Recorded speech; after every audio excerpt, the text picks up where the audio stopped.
नमस्कार, मैं राजू कुमार झा और देश किसका की वीआईपी सीट पर आज बात करेंगे पूर्वांचल की हॉट सीट जौनपुर की। देश में लोकसभा चुनाव की तारीखों का ऐलान होते ही पूर्वांचल के हॉट सीट जौनपुर को लेकर खूब चर्चा हो रहा है। इस सीट पर एक नाम ऐसा भी है जो कि प्रत्यक्ष और अप्रत्यक्ष रूप से असर डालता रहा है, जो कि बाहुबली पूर्व सांसद धनंजय सिंह का नाम है। हालांकि इस बार चुनाव का ऐलान होने से पहले ही उन्हें एक आपराधिक मामले में जेल भेज दिया गया। ऐसे में जौनपुर लोकसभा निर्वाचन क्षेत्र पर राजनीति का इतिहास, जातीय समीकरण और लोकसभा चुनाव 2024 से जुड़े हुए कई विषयों के बारे में आपको इस वीआईपी सीट पर बताएंगे। बीजेपी लोकसभा चुनाव के लिए 2 चरणों में अपने उम्मीदवारों की लिस्ट जारी कर चुकी है। बीजेपी ने कृपाशंकर सिंह को उम्मीदवार बनाया है। कृपाशंकर सिंह महाराष्ट्र के पूर्व गृह राज्य मंत्री रह चुके हैं और जुलाई 2021 में कांग्रेस छोड़कर बीजेपी में शामिल हुए थे। इस चुनाव में कांग्रेस और समाजवादी पार्टी का गठबंधन है। गठबंधन में यह सीट समाजवादी पार्टी के खाते में गई है। तो दूसरी ओर सपा ने इस सीट से यशवीर सिंह को मैदान में उतारा है। पहले खबर थी कि बाहुबली धनंजय सिंह निर्दलीय चुनाव लड़ सकते हैं, लेकिन इन खबरों के बीच से उन्हें आपराधिक सजा हो गई और इस वजह से वो मैदान में नहीं उतरे। इसके चलते यह माना जा रहा है कि अब इस सीट से धनंजय सिंह अपनी पत्नी को लोकसभा चुनाव लड़वा सकते हैं। हालांकि इसको लेकर अभी कुछ भी क्लियर नहीं है। ऐसे में जौनपुर का पूरा समीकरण समझने से पहले आप स्थानीय जानकारों का क्या कुछ कहना है वो पहले आप सुन लीजिए।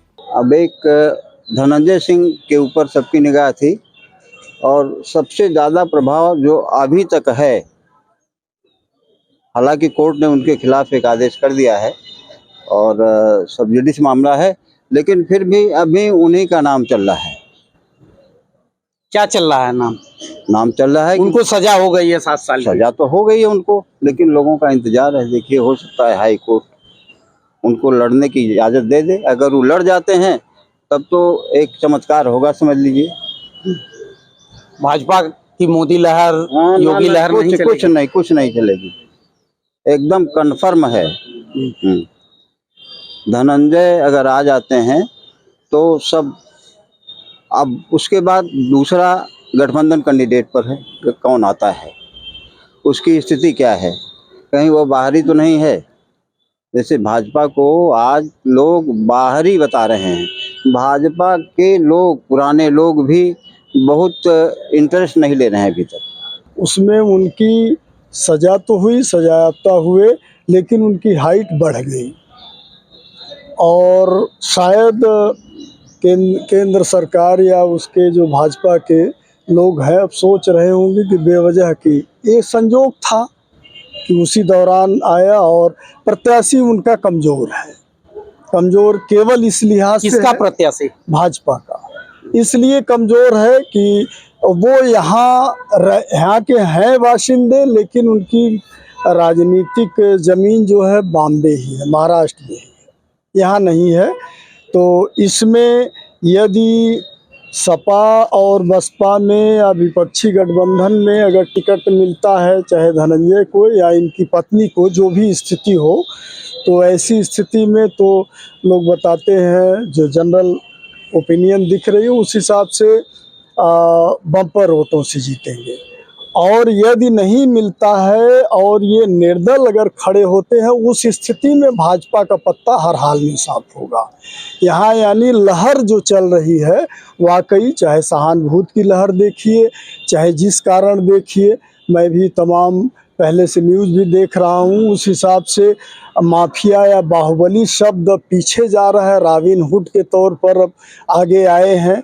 और केस भी बड़ा कमज़ोर है, जो जिसमें सजा हुई है उसमें केस भी, जो ये तो अधिवक्ता बता सकते हैं, उससे मतलब नहीं है। लेकिन जो चुनाव है, चुनाव की दिशा बदल चुकी है। विपक्षी गठबंधन दल है, उसके प्रत्याशी की लोग उम्मीद कर रहे हैं कौन आ रहा है। और जौनपुर लोकसभा क्षेत्र जाति समीकरण के अनुसार पिछले बार भी भाजपा के विपक्ष में रहा और इस बार भी उसके विपक्ष में रहने की पूरी संभावना दिख रही है। जो समीकरण इस समय दिख रहे हैं, अभी एक प्रत्याशी जो दावेदार थे 24 के लोकसभा के, उनको सजा हो गई है। इसका भी असर इस जौनपुर लोकसभा क्षेत्र में पड़ने वाला है। श्याम सिंह यादव 2019 में सपा बसपा के गठबंधन के उम्मीदवार थे और जीते वो चुनाव, उनको लेके क्या कितना संतुष्ट हैं उनसे? वो तो उनका तो कार्यकाल अब संभवतः पूर्णतः समाप्त होने जा रहा है। जनता उनसे संतुष्ट नहीं है। वो केवल कार्यकाल एक एमपी रह करके अपना वो केवल समय बिताया उन्होंने, और उनका कोई कार्यकाल कहा नहीं जा सकता कि वो उनका कैसा कार्यकाल रहा। राजकुमार जी, देखिए आपने देखा होगा कि जौनपुर की राजनीति जो है खास तौर पे धनंजय सिंह के इर्द गिर्द घूमती है, और जिस तरीके से धनंजय सिंह ने 2002 से निर्दल चुनाव विधानसभा का जीता, और एक के बाद 9 में बसपा से वो चुनाव जीते, 14 में वो चुनाव वो निषाद पार्टी से लड़े थे लेकिन वो जीत नहीं पाए। 19 में उन्होंने बीजेपी का प्रचार एक तरीके से किया था। लेकिन जो हालात है यहाँ पे आप देख रहे हैं कि इंडिया गठबंधन और भारतीय जनता पार्टी का एनडीए गठबंधन, इसी दो की लड़ाई है। भारतीय जनता पार्टी ने कृपा शंकर सिंह को तो चुनाव मैदान में उतार दिया, लेकिन उनके ऊपर एक ये लग रहा है कि वो यहाँ के रहने वाले हैं, लेकिन उनकी राजनीति जो है उनकी कर्मभूमि महाराष्ट्र रही है, इसलिए अभी जनता उनको गले से नहीं उतार रही है। तो इसका फ़ायदा जान रहे हैं किसको मिल रहा है।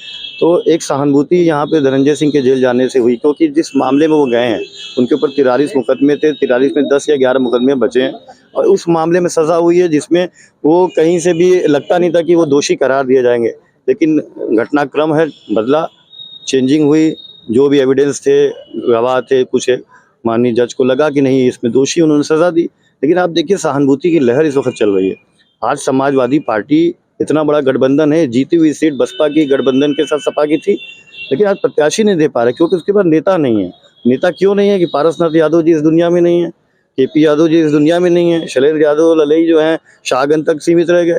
तो समाजवादी पार्टी के पास कोई नेता नहीं हो सकता, उनके परिवार से ही अखिलेश यादव के से आ जाए।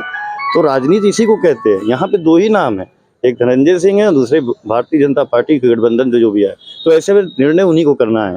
धनंजय सिंह जी मुख्य प्रत्याशी के रूप में लड़ना चाहते थे, लेकिन अदालत से उन्हें एक मुकदमे में सजा हो गई है, और यदि उनके परिवार से कोई गठबंधन से आ जाता है या निर्दल भी लड़ते हैं तो भी स्थिति कुछ यहाँ की दिखाई पड़ने लगेगी कि हाँ चुनाव हो रहा है, और गठबंधन का प्रत्याशी आ जाए उसके बाद ही कहा जाएगा कि यहाँ के चुनाव के बारे में की स्थिति क्या हो सकती है।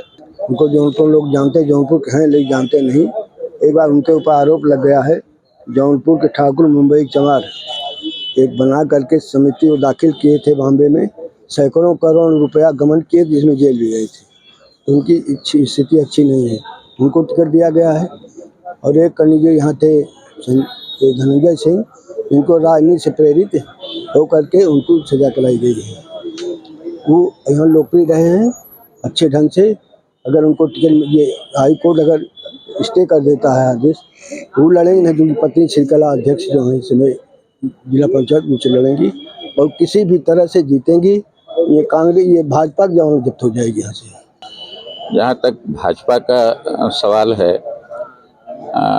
पता नहीं किन कारणों से उन लोगों ने यहाँ के कार्यकर्ताओं पे, यहाँ के अपने नेताओं पे विश्वास नहीं किया, और महाराष्ट्र जिसकी कर्मभूमि रही कृपा शंकर सिंह जी को यहाँ से उन्होंने टिकट दे दिया। यहाँ के पार्टी के ही कार्यकर्ता बहुत असंतुष्ट हैं उनसे, और धनंजय सिंह के जेल जाने से एक बड़ा वर्ग क्षत्रिय जात का वो भी नाराज है। और अब ये नहीं कहा जा सकता है कि इसके पीछे, उनके जेल जाने के पीछे कोई षड्यंत्र रहा है किसी भी पार्टी का, लेकिन एक आम जनमानस में ये हुआ कि बड़े गलत समय पर इस तरह का निर्णय आया कोर्ट से। और धनंजय सिंह सशक्त उम्मीदवार तो हैं ही, वो पहले भी सांसद रहे हैं, विधायक रहे हैं, और अगर वो कारागार में रहते हैं और उनकी जगह उनकी पत्नी को यहाँ से उम्मीदवार बनाया जाता है, अब चाहे वो गठबंधन से आए, जिससे भी आए या निर्दलीय ही आए, तो सहानुभूति भी तो उनके साथ रहेगी। और यहाँ लोग भाजपा को तो वेब जो कहते हैं चलना चाहिए था, वो नहीं चला। फिलहाल ये सीट चर्चा का विषय इसलिए बनी हुई है क्योंकि यहाँ पर माफिया से नेता बने धनंजय सिंह को इसी महीने की शुरुआत में सजा हुई है। इस बार धनंजय सिंह का चुनाव लड़ने का पूरा प्लान था। एक जमाने में जौनपुर लोकसभा सीट पर कांग्रेस का एक तरफा राज था। कांग्रेस ने इस सीट पर 6 बार जीत का परचम लहराया, तो वहीं बीजेपी ने सिर्फ 4 बार यहां पर जीत दर्ज कर सकी। सपा और बसपा की अगर बात की जाए तो इस सीट पर दोनों पार्टियों को 2-2 बार सत्ता का सुख मिल चुका है। जौनपुर लोकसभा सीट पर 18 बार लोकसभा चुनाव हुए हैं। साल 1952 आम चुनाव में इस सीट से कांग्रेस के बिरबल सिंह को जीत मिली थी। 2014 लोकसभा चुनाव के नतीजों की अगर बात करें तो बीजेपी ने इस सीट पर मशक्कत करके जीत हासिल की थी। पार्टी ने इस सीट से कृष्ण प्रताप सिंह पर दांव लगाया था, जो कि सफल भी हुआ। पार्टी ने 2014 में यह सीट अपने नाम की थी और दूसरे नंबर पर बसपा नेता सुभाष पांडे रहे थे। तीसरे नंबर पर पारसनाथ यादव थे। वैसे तो 2014 के लोकसभा चुनाव में 9 उम्मीदवार मैदान में उतरे थे, लेकिन जो 1, 2 और 3 नंबर पर रहे उसकी अगर बात करें और चुनाव परिणाम की बात करें 2014 की, तो बीजेपी की तरफ से कृष्ण प्रताप केपी मैदान में थे, जिन्हें 3,67,149 वोट मिले। 36.45% वोट प्रतिशत रहा। बसपा की तरफ से सुभाष पांडे को 2,20,839 वोट मिले। 21.93% वोट प्रतिशत रहा। सपा की तरफ से पारसनाथ यादव मैदान में थे, जिन्हें 1,80,003 वोट ही मिल सका। 17.87% वोट प्रतिशत रहा।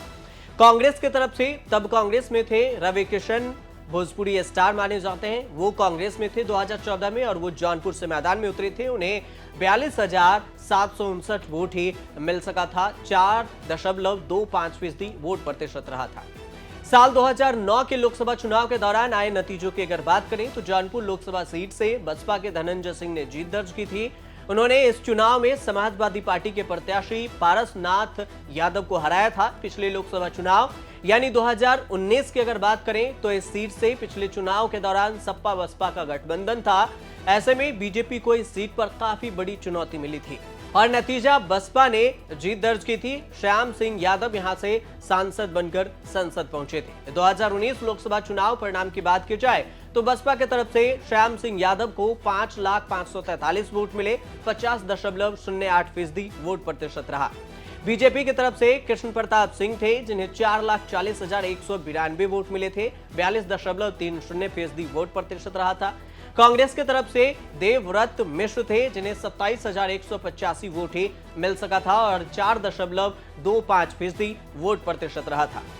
जौनपुर सीट लोकसभा क्षेत्र के अंतर्गत 5 विधानसभा की सीटें आती हैं, जिसमें बदलापुर, शाहगंज, उसके अलावा जौनपुर सदर, मल्हनी और मुंगरा बादशाहपुर और इसके ये 5 विधानसभा की सीटें हैं। इनमें से बदलापुर विधानसभा सीट से बीजेपी के रमेश चंद्र मिश्रा हैं, शाहगंज से निषाद पार्टी के रमेश और जौनपुर सदर से बीजेपी के गिरीश यादव ने जीत दर्ज की, जबकि मल्हानी से समाजवादी पार्टी के लक्की यादव और मुंगरा बादशाहपुर से समाजवादी पार्टी के पंकज को जीत मिली।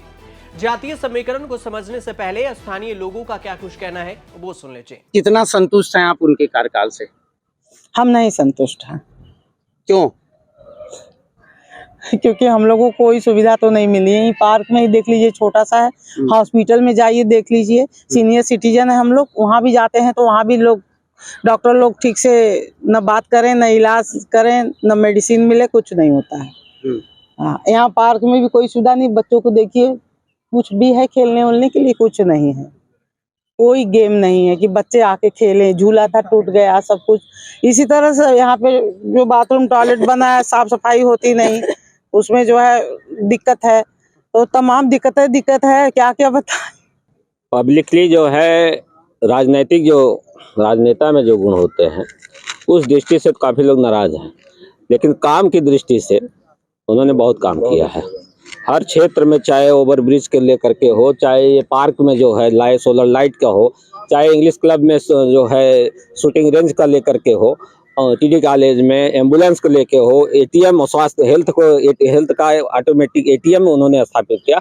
बहुत ऐसे कार्य हैं जो पब्लिकली लोग नहीं जान पा रहे हैं, जिसको जनता को उसमें जनता में बताने की ज़रूरत है, जिसके कारण उनका जो है राजनीतिक ग्राफ जो है जनता के बीच में उस स्थिति में नहीं पहुंच पाया जैसा राजनेता अपना प्रचार प्रसार कम काम करके करा लेते हैं, वो स्थिति नहीं आई।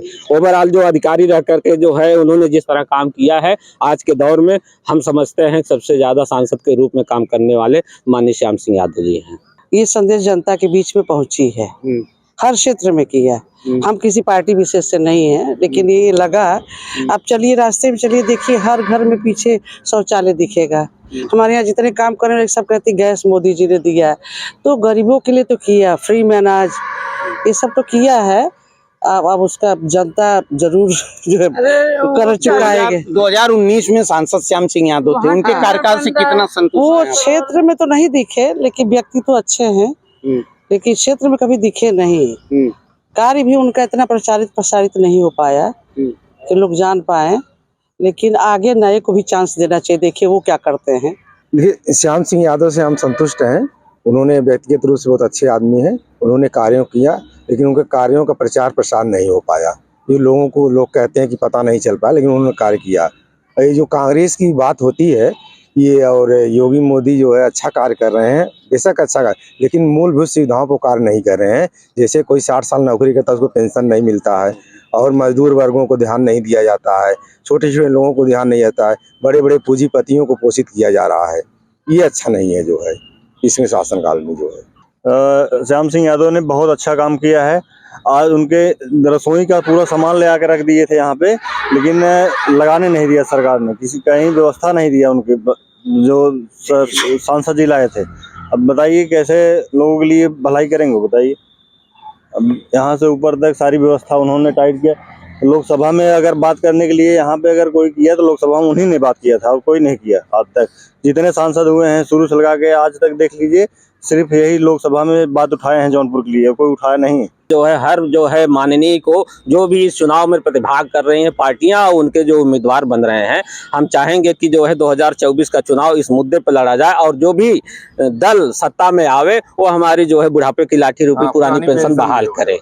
और भी तमाम विकास के मुद्दे पे भी, और महिलाओं ने नरेंद्र मोदी और योगी के कार्यकाल को भी काफ़ी सराहना की, और उनका कहना है कि जब से आए हैं तब से देश में आतंकवादी हों या अपराधी हों, उनके हौसले पस्त हुए हैं। जौनपुर से राजकुमार सिंह। जौनपुर सीट पर ठाकुर वोटरों की संख्या अधिक रही है। यादवों की आबादी भी वोटर के रूप में निर्णायक साबित होती है। इस सीट पर 11 बार राजपूत प्रत्याशी ने जीत हासिल की। इस सीट से ब्राह्मण वोटर की संख्या सबसे कम मानी जाती है, लेकिन जीत हार में इनका अहम रोल होता है। इस सीट पर करीब 2.5 लाख मतदाता ब्राह्मण समुदाय के हैं, जबकि राजपूत करीब 2 लाख हैं। इसके अलावा यादव वोटर और 2.25 लाख और मुस्लिम मतदाता 2.25 लाख हैं। अनुसूचित जाति के वोटर की संख्या 2.25 लाख के करीब मानी जाती है। अब अगर जातीय समीकरण की बात की जाए तो यहाँ पर साक्षरता की बात में 60.78% यहाँ की साक्षरता है। ग्रामीण वोटर 16,77,892 है, जो कि 89.9% है। शहरी वोटर की बात करें तो 18,08,506 है, 10.1% इनके आबादी बताई जाती है।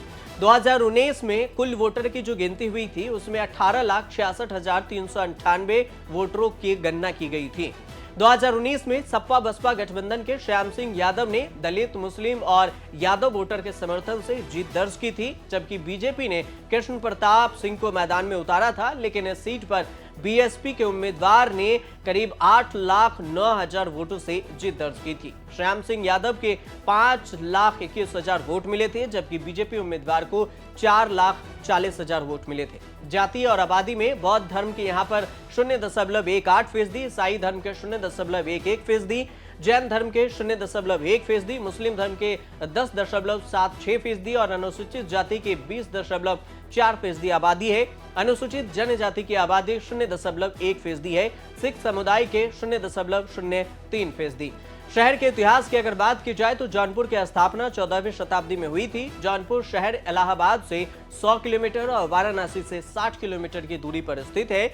इसकी स्थापना फिरोज शाह तुगलक ने अपने चचेरे भाई मोहम्मद बिन तुगलक उर्फ जूना खान के नाम पर की थी। 1394 के आसपास मलिक सरवर ने जौनपुर को शर्की समाज के रूप में स्थापित किया था। यह शहर अतीत में अपने गौरवशाली किलों, मंदिरों, मस्जिदों के रूप में इमारतों के और स्मारकों की उपस्थिति को भी दर्शाता है। साल 1992 आम चुनाव में इस सीट से कांग्रेस के बिरबल सिंह को जीत मिली। इसके बाद अगर कौन कौन से सांसद यहां से चुनकर संसद पहुंचे उसकी बात की जाए तो आप इस ग्राफिक के जरिए समझिए कि इस सीट से कौन कब यहां से चुनाव जीतकर संसद तक पहुंचे। 1952 में कांग्रेस की तरफ से बिरबल सिंह जीते, 1997 में कांग्रेस की तरफ से गणपत राम, 1962 में जनसंघ की तरफ से ब्रह्मजीत सिंह, 1963 में उपचुनाव हुआ, कांग्रेस की तरफ से राजदेव सिंह जीते, 1971 में कांग्रेस की तरफ से राजदीप सिंह, 1977 में जनता पार्टी से यादवेंद्र दत्त दुबे मैदान में थे और जीत दर्ज किए। 1980 में जनता पार्टी के अजीजुल्लाह आजमी जीते थे। 1984 में कांग्रेस की तरफ से कमला प्रसाद सिंह, 1989 में बीजेपी की तरफ से यादवेंद्र दुबे, 1991 में जनता दल से अर्जुन यादव सिंह जीते। 1996 में सपा के उम्मीदवार ने जीत दर्ज की, राजकिशोर सिंह। 1998 में सपा के उम्मीदवार पारसनाथ यादव जीते। 1999 में बीजेपी के स्वामी चिन्मयानंद जीते। 2004 में सपा के पारसनाथ जीते और 2009 में बसपा की तरफ से धनंजय सिंह चुनावी मैदान में उतरे और जीत दर्ज किए। 2014 में बीजेपी के कृष्ण प्रताप और 2019 में बसपा के श्याम सिंह यादव मैदान में उतरे और जीत भी दर्ज किए।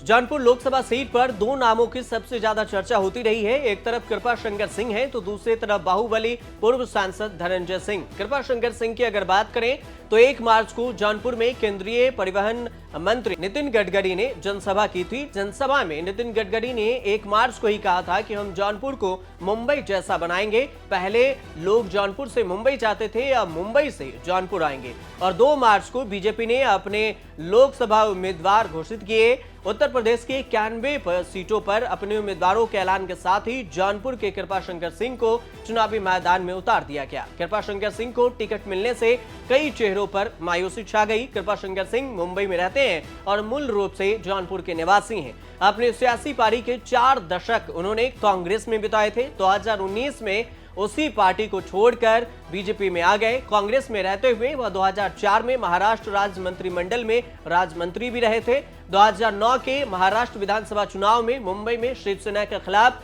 कांग्रेस की बढ़त में उन्होंने महत्वपूर्ण भूमिका निभाई थी।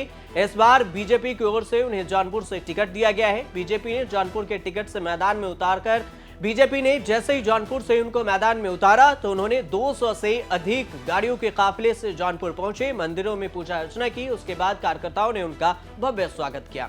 बाहुबली पूर्व सांसद धनंजय सिंह की अगर बात करें तो धनंजय सिंह को अपहरण और रंगदारी केस में 7 साल की सजा इसी मार्च के पहले हफ्ते में हुई है। उन पर 2 लाख रुपए का जुर्माना भी लगाया गया है। इससे पहले विशेष न्यायाधीश एमपी एमएलए कोर्ट ने उन्हें दोषी करार दिया था। उत्तर प्रदेश के जौनपुर के पूर्व सांसद रह चुके हैं धनंजय सिंह और उनके खिलाफ 364, 386, 504, 506 और 120 बी के तहत मुकदमा दर्ज किया गया है। इसके अलावा 16 जुलाई 1975 को जन्मे धनंजय सिंह ने लखनऊ यूनिवर्सिटी से ग्रेजुएशन किया। इसके बाद जौनपुर के वीर बहादुर सिंह पूर्वांचल विश्वविद्यालय से पॉलिटिकल साइंस से पोस्ट ग्रेजुएशन की पढ़ाई की। 27 साल की उम्र में 2002 में पहली बार निर्दलीय यूपी विधानसभा चुनाव लड़े और जीते भी। इसके बाद 2007 में जदयू के टिकट पर विधायक बने। 2009 में बसपा के टिकट पर लोकसभा चुनाव लड़ा और अच्छे खासे वोट के अंतर से जीत दर्ज किए। पहली पत्नी के शादी के करीब 9 महीने बाद ही संदिग्ध परिस्थितियों में सुसाइड कर ली थी पहली पत्नी। फिर डॉक्टर जागृति सिंह से दूसरी शादी की। डॉक्टर जागृति अपनी नौकरानी की हत्या के आरोप में 2013 में जेल भी गईं। बाद में धनंजय और जागृति का तलाक हो गया। धनंजय ने साल 2017 में श्रीकला रेड्डी से तीसरी शादी की। दोनों ने पेरिस में आलीशान तरीके से शादी रचाई थी। श्रीकला रेड्डी निप्पो बैटरी बनाने वाले तेलंगाना के बिजनेस फैमिली से आती हैं और फिलहाल जौनपुर की जिला पंचायत अध्यक्ष भी हैं। धनंजय सिंह के चुनावी हल्फनामों पर अगर नजर डालें तो उनके पास कुल 5.31 करोड़ रुपए की अचल संपत्ति है। इसके अलावा 3.56 करोड़ की चल संपत्ति। उनकी पत्नी श्रीकला रेड्डी भी करोड़ों की संपत्ति की मालकिन है। श्रीकला रेड्डी के 6.71 करोड़ से ज्यादा की चल संपत्ति है, जबकि 780 करोड़ रुपए की अचल संपत्ति है।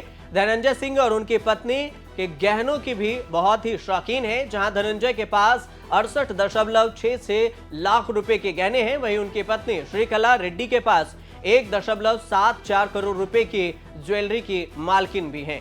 और इस तरह से जौनपुर वीआईपी सीट इन दिनों काफी चर्चा का विषय बना हुआ है। फिलहाल आप देखते रहिए न्यूज़ तक।